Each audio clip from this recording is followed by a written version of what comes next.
நான் இலங்கையிலிருந்து பிரான்ஸில் வாழ்ந்து கொண்டிருக்கிறேன். சின்ன வயசுலேருந்தே உண்மை இது இறைவன் இதுன்ற ஒரு தேடல் இருந்தது. 2017ஆம் ஆண்டு ஐயாவுடைய யூடியூப்பை பார்த்த பிற்பாடு தான் சில விஷயங்கள் எனக்கு உண்மையிலே விளங்க துவங்கிச்சு. தொடக்கத்தில் ஐயாவோட வீடியோ பார்க்கக்குள்ள யாரா இது ஒரு மனுஷன் லோக்கல் இதில் காட்சி கொண்டிருக்கிறார், குடிச்சிட்டு பேசுகிற மாதிரி இருக்குது, இந்த மனிதனுடைய பேச்சுக்களை கூட முன்னால் இருந்து சனங்கள் கேட்கிறீனம்ன்ற இதில் தான் நான் பார்க்க துவங்கினேன். பார்க்கத்தான் இந்த மனிதன் சாதாரண மனிதன் இல்லை, இந்த 21ஆம் நூற்றாண்டின் மிகச்சிறந்த இணையற்ற ஒரு புரட்சியாளன் தான் இந்த மனிதன்.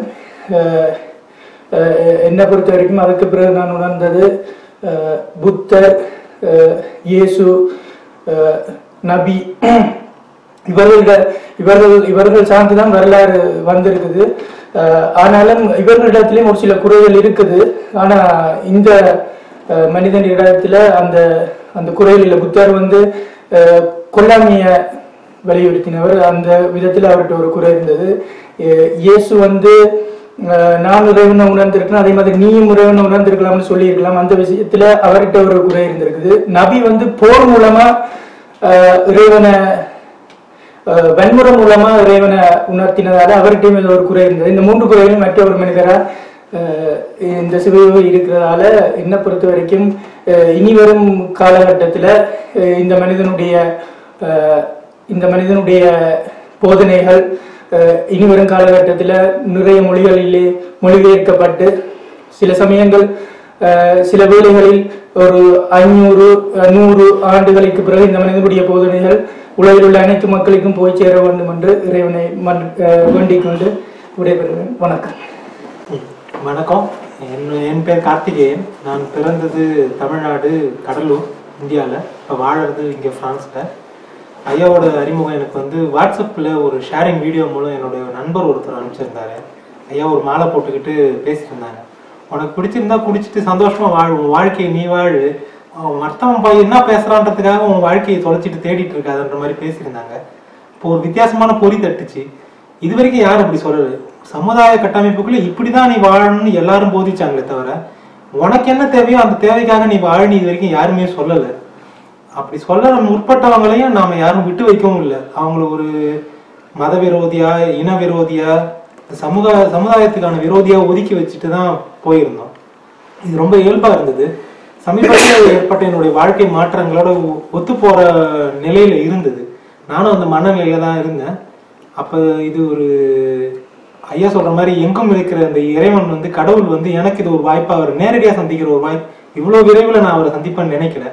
ஆனால் அதை கடவுள் எனக்கு அமைச்சு கொடுத்தாரு. அப்போ நான் உண்மையிலே உணர்ந்தேன், இந்த வாழ்க்கை ஒரு தேடுதலை நோக்கி போகுது. அந்த தேடுதலுக்கான முதல் படியில் நம்ம பயணத்தை தொடங்கியிருக்கோன்னு.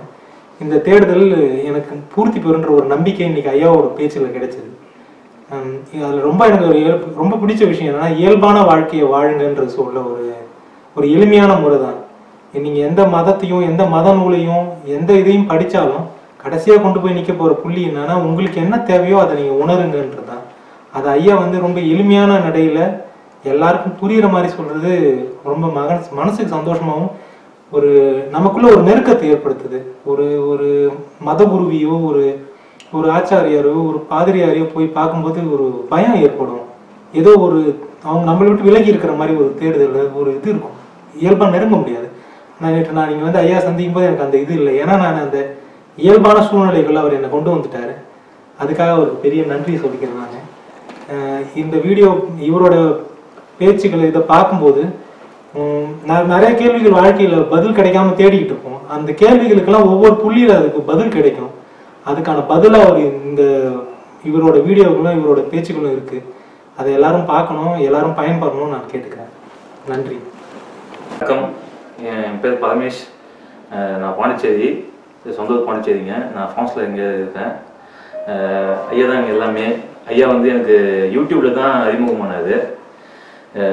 அவர் என்கிட்ட நானை முழுசாக எடுத்துட்டாரு. அதை இன்னைக்கு ரொம்ப முழுசாக எடுத்து தூக்கி கூப்பிட்டதில் போட்டார் ஐயா.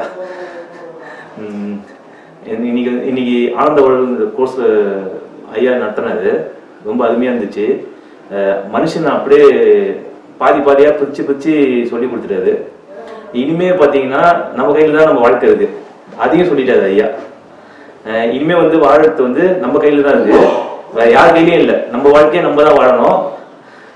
உங்களுக்கு என்ன தோணுதோ, எது நல்லது கெட்டதுன்னு ஒன்றும் கிடையாது. உங்களுக்கு என்ன என்ன நினைக்கிறீங்களோ நீங்கள் செய்யுங்க, சந்தோஷமா இருங்க, ஜாலியாக இருங்க அப்படின்னு ஐயா சொல்லிட்டாரு. அதுக்கு ஐயா சொல்லிட்டாருன்னு சொல்லிட்டு நம்ம ஒத்துக்க கூடாது. நம்மளும் நமக்கு புரியுங்க எது கரெக்டு எது தப்புன்னு புரியும், அதுபடி நம்ம வாழ்ந்துக்கணும். அவங்க சொல்றது என்னன்னா, பிறந்தமா சாவதான் போவாங்க, நடுவில் வந்து கொண்டாட்டமா ஜாலியாக இருந்துட்டு போங்கன்னு சொல்றாங்க. வேற எந்த குருவும் யாரும் சொல்ல மாட்டாங்க இது வரைக்கும். ஐயாவுக்கு என்னோட நன்றிங்க.